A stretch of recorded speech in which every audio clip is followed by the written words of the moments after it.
반갑습니다. 모의고사 영어 듣기 팁 강의 오연진 선생님입니다. 자, 쌤이랑 같이 이번 시간 챕터 18. 자, 우리 18단원의 장문으로 드디어 들어왔습니다. 자, 단문 아니죠? 장문입니다. 그래서 41번부터 42번은요. 조금 단일 지문이라고 해서 긴 지문인데 43, 45번보다는 짧아요. 그죠? 자, 그 부분을 어떻게 공부를 해야 되느냐 쌤이랑 같이 한번 확인을 해보는 시간 가져볼게요. 자, 사실상 장문으로 들어오면 우리 친구들이 시간이 부족한 경우가 많아요. 1번부터 차례대로 문제를 푸시는 친구들이 좀 대부분일 텐데 그러다 보면은 뒤에 시간이 부족해서 대충 읽거나 못 읽거나 그래서 뭐 찍거나 이렇게 끝나는 친구도 분명 있을 거거든요. 자, 장문이에 특히 단일 지문이라는 것은 어떤 유형이냐? 하나의 긴 글을 읽고 제목 파악이라던가 자, 쌤이 체킹을 해볼게요.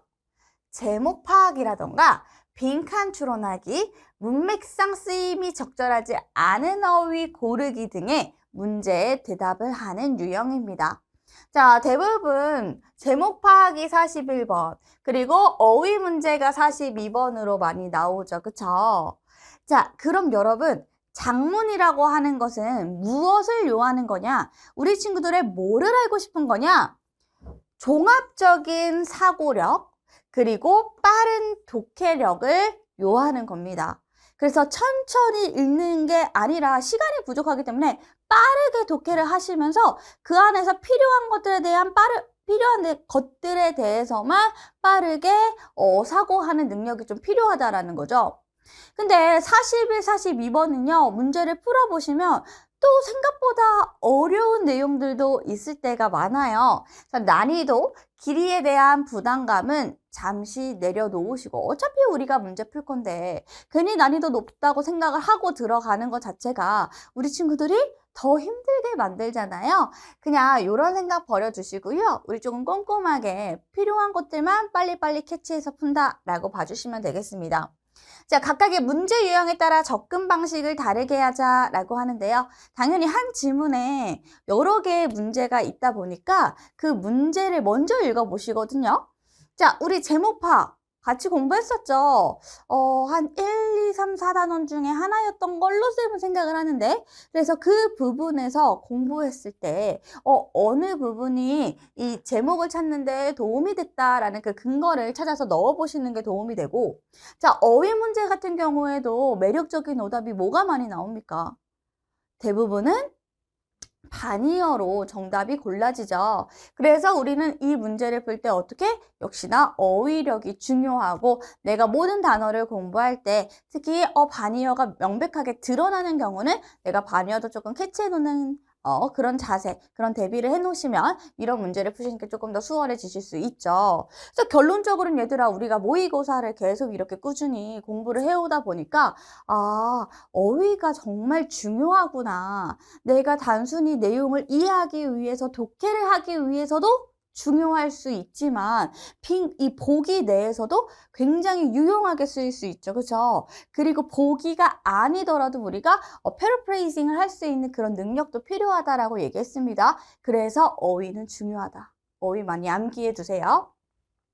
자, 그럼 밑에 보시면 어떻게 되느냐. 문제 유형은 이렇게 주제 파악하는 거, 어휘, 빈칸 등 글을 빠르게 읽으면서 전체적인 맥락, 그리고 세부적인 내용을 정확하게 캐치를 할 수 있어야 된다. 라고 합니다.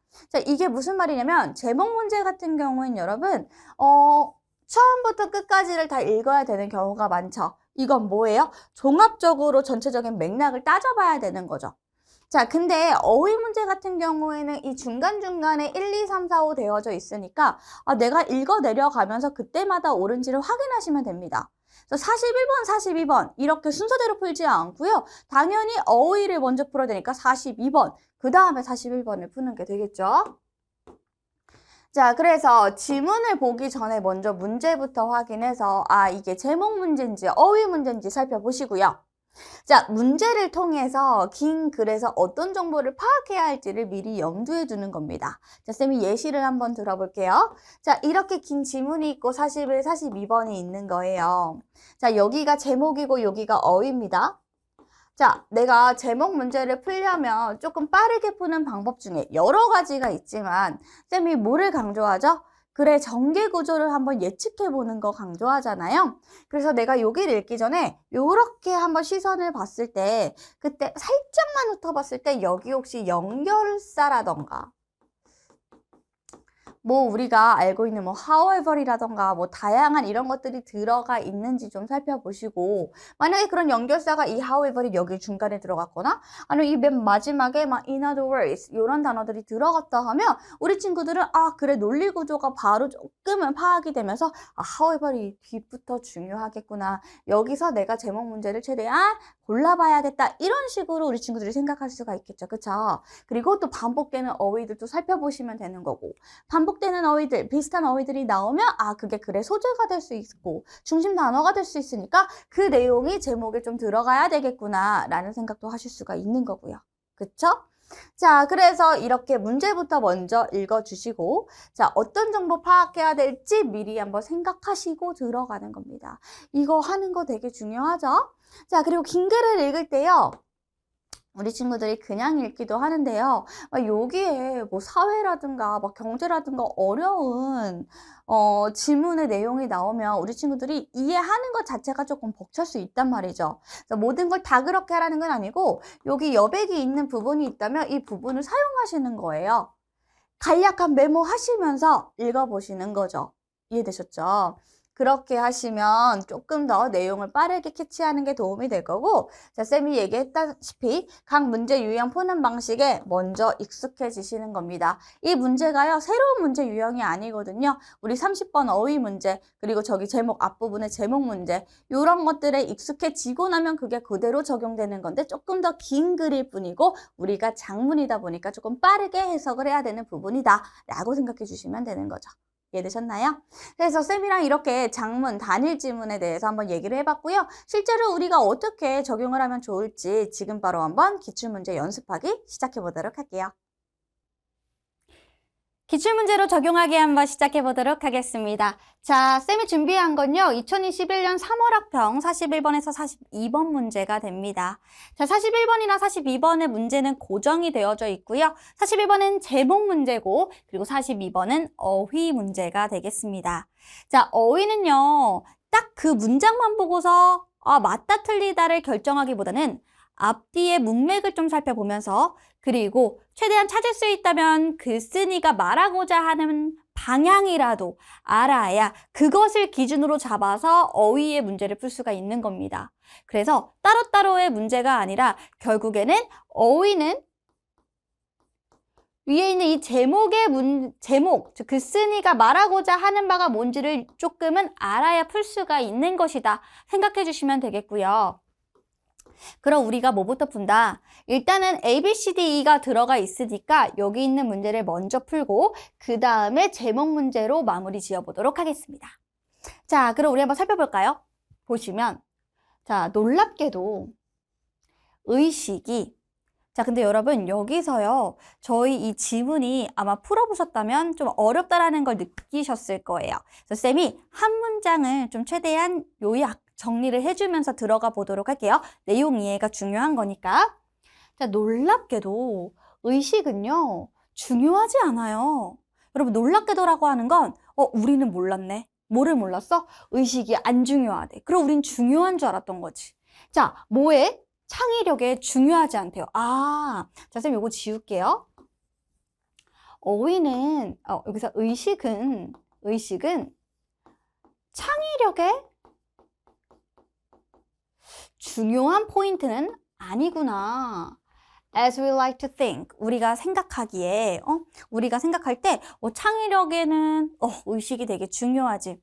아니라는 겁니다. 자, there are several different types of creativity.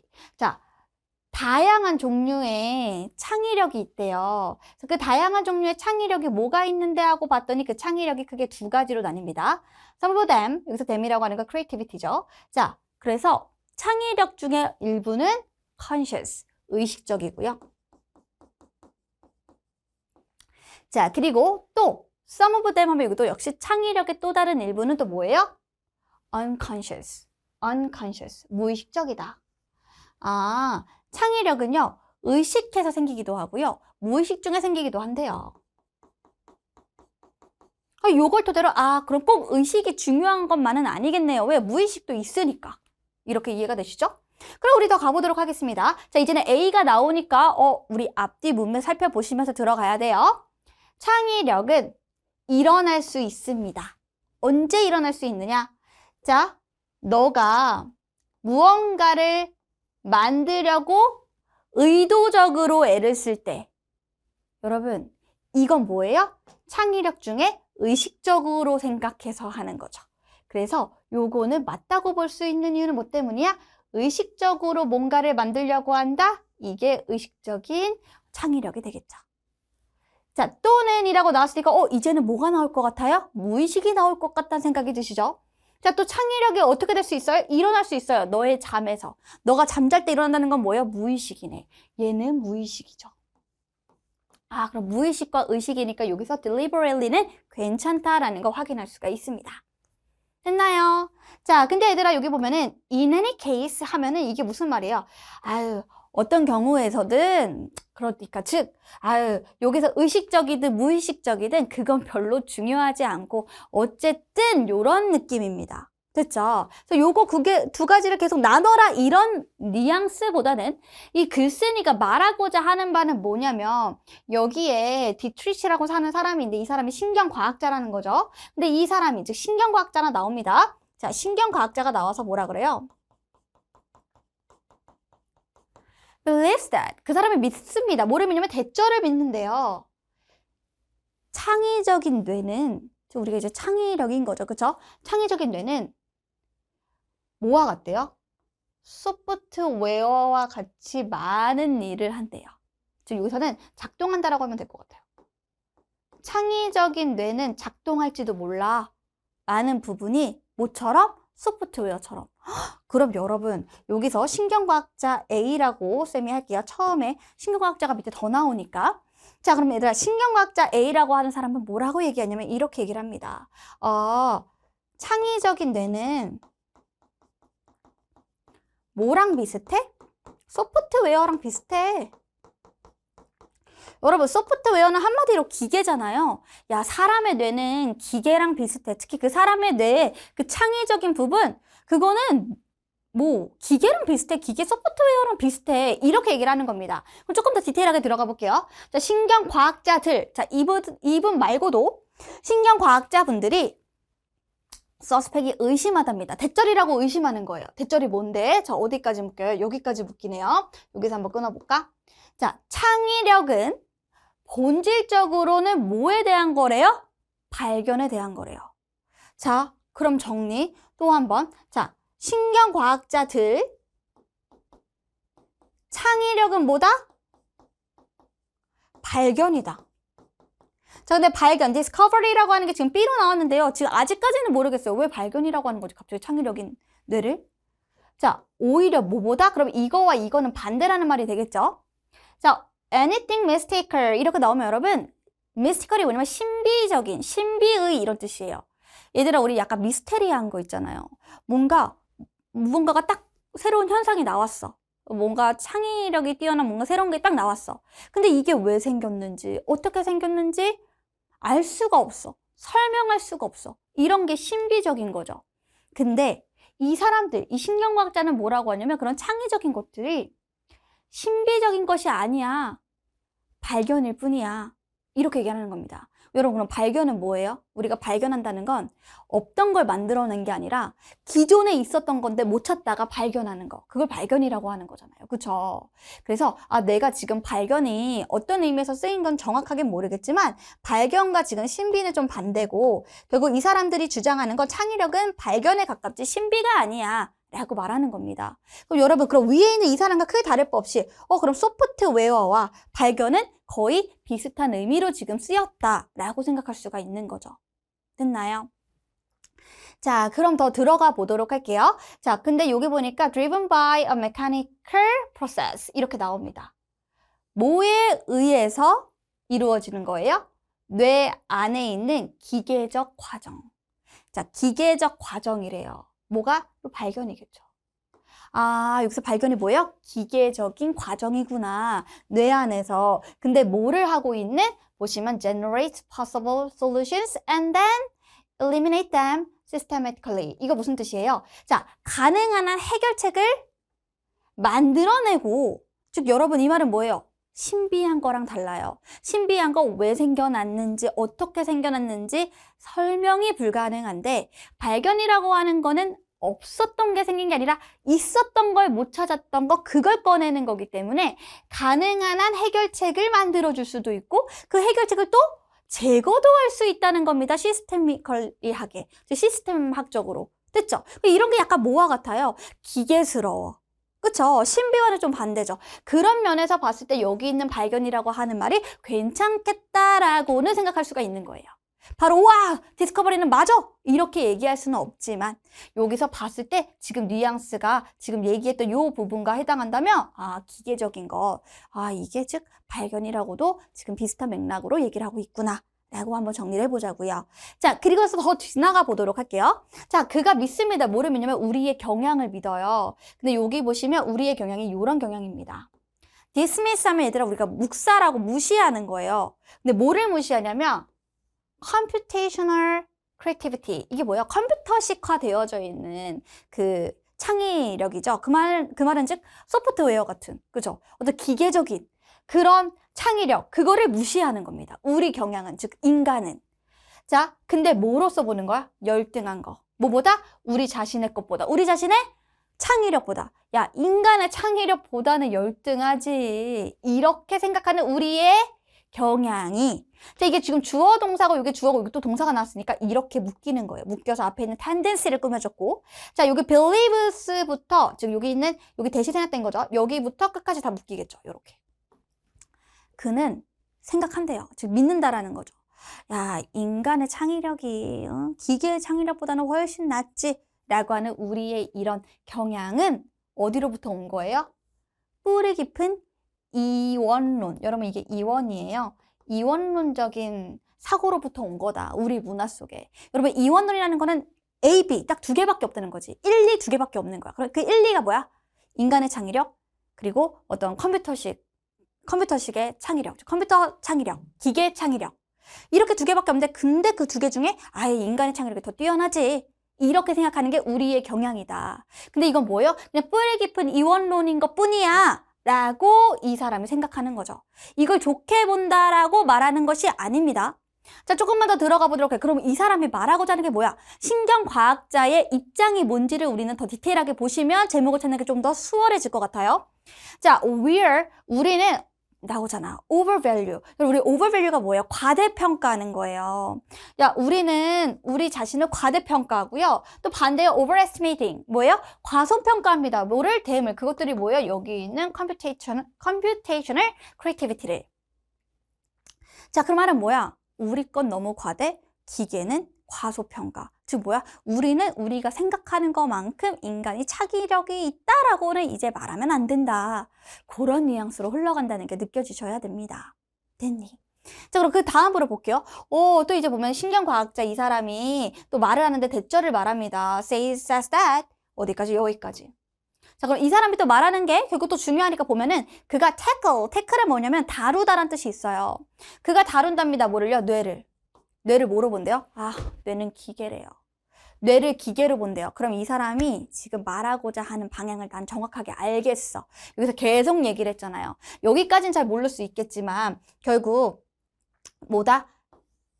인간의 창의력과 인간의 이제 뇌의 그런 창의력과 기계 창의력은 크게 다르지 않다. 지금 인간의 뇌의 창의력을 기계 창의력과 같게 보고 있다라고 여기서 얘기를 하니까. 그쵸? 그러면서 뭐라 그래요? And does not see, 보지 않아요. 자, 기계 창의력을 뭘로 보지 않아요? 다르게 보지 않습니다. 안 달라. 기계 창의력, 인간 창의력, 쌤 이거라고요. 자, 그러면서 뭐라 그래요? 이런 방식으로 생각을 해보면 이런 방식이 뭐예요? 인간, 기계, 쌤 이거죠? 자, 이런 방식으로 생각해보면 그 아이디어인데 어떤 아이디어예요? 그 인간의 뇌가 되게 유니크한 거다. 창의적인 재능을 가지고 있는 굉장히 유니크한 존재다라고 생각하는 그 아이디어가 어떻게 해요? 적절한 관점이에요? 오히려 적절하지 않은 관점이 되겠죠. 그러니까 여기 있는 D가 틀리게 됩니다. 오히려 이원론적이라고 얘기를 했잖아요. 어딨어? 그 이원론적이 어디 있습니까? 이원론 여기 있죠. 자, 이원론적이라고 얘기했으니까 이 관점은 어떤 관점이에요? 되게 제한된 관점이죠. 그러다 보니까 제한된이라고 해서 만약에 는다고 하면 여기 이게 아니라는 걸 알면 되지만 반대로 얘가 뭐예요? 리미트 되겠죠. 리미트. 제한된 관점이다 라고 보여줄 수 있다라는 겁니다. 됐니? 그래서 우리가 일단 정답을 골랐어요. 정답은 여기 D 4번이 되겠지요. 그쵸? 자, 그럼 이제 제목을 갈 건데 제목을 가기 전에 마지막까지 어떤 얘기를 하는지 좀 살펴볼게요. 자, 다른 사람들이 받아들일까 이 아이디어를? 그 트릭은 뭐예요? 속임수잖아요. 그러니까 이거는 옳지 못한 거죠. 사실이 아닌 거잖아요. 그래서 이 트릭은요, 멈추는 것입니다. 자, 멈춰요. 뭐를 멈춰요? 시도하는 것을 멈추는 것. 뭐를 시도해요? 비교하는 것. 자, 컴퓨터 예술가랑 그리고 인간 예술가를 비교하는 것을 멈추는 것이다. 자, 만약에 we can, 자, 우리가 포용한다면, embrace가 포용하다예요. 우리가 뭐를 포용해요? 컴퓨터 창의력을 for what it is. 그 컴퓨터 창의력이 있는 그대로로 포용한다면, 그리고 멈춘다면, 그것을 사람으로 보는 것을 보려고 만드는 거에 애쓰는 것을 멈춘다면, 자, 그러면 어떻게 돼요? Not only A, but also B. 이게 되겠죠. 자, not only A와 but also B는 중요하고요. 특히 B가 더 강조가 된다라고 보시면 되겠습니다. 그럼 마무리 한번 지어볼게요. 자, 만약에 그렇게 되잖아. 인간, 인간 창의력, 기계 창의력, 누군가 우월하다 이런 것들로 구분하지 않고서 이제 바라본다면 그럼 컴퓨터는 우리에게 새로운 것을 가르쳐 줄 거야. 자, 뭐에 대해서? 우리 자신의 창의적인 재능에 대해서. 왜요? 아니, 우리 뇌가요, 소프트웨어 같다면서요. 우리 뇌가 우리 뇌 안에 사실 들어가 있는 거야. 야, 이거 진짜 예술적이다. 여러분, 예술가가 되게 창의력이 있죠. 예술가가 창의력이 있어서 되게 창의적인 작품 하나를 만들었어. 내놨어. 그럼 우리 이거 보면서 뭐라 그래? 야, 이거는 기계가 못 만들어. 이거는 인간만이 할 수 있는 거야. 이건 이원론적인 관점이고요. 여기서 글쓴이는 뭐라고 얘기해요? 신경과학자의 말을 인용해서 뭐라고 하냐면, 아니야.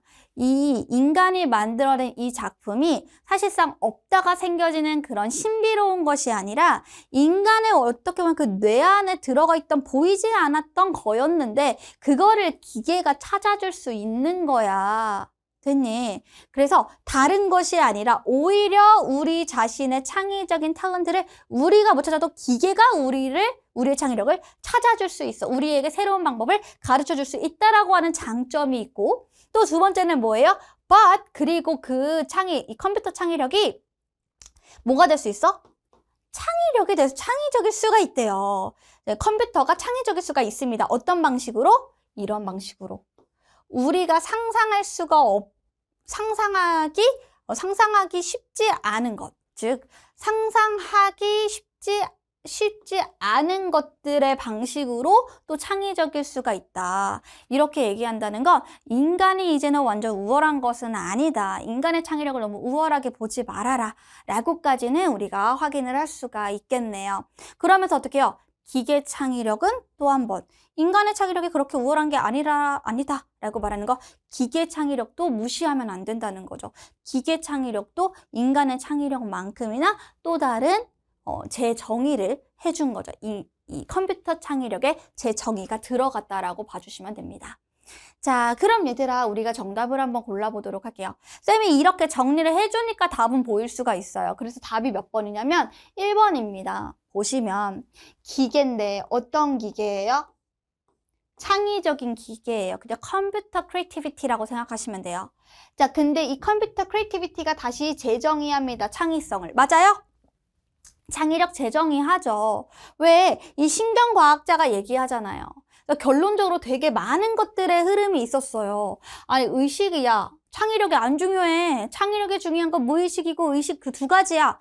여기서 멈는 게 아니라, 야, 근데 있잖아. 이거 상관없이 사실 신경과학자는 창의적인 뇌를 소프트웨어처럼 봐. 해서 결국에 말하고자 하는 거는 인간의 창의력과 그리고 여기 있는 기계 창의력을 비교했던 내용이었다. 크게 다르지 않았지만 요렇게 이런 새로운 역할들을 보여주면서 다시 한번 창의력을 재정의해줬다라고 확인할 수가 있는 겁니다. 자, 나머지 부분은 우리 친구들이 딱 봐도 이거다 싶은 거는 사실 하나도 없어요. 왜? 기계가 배우고 생각하는 새로운 방식이 뭔데요? 대답 못하죠. 그죠?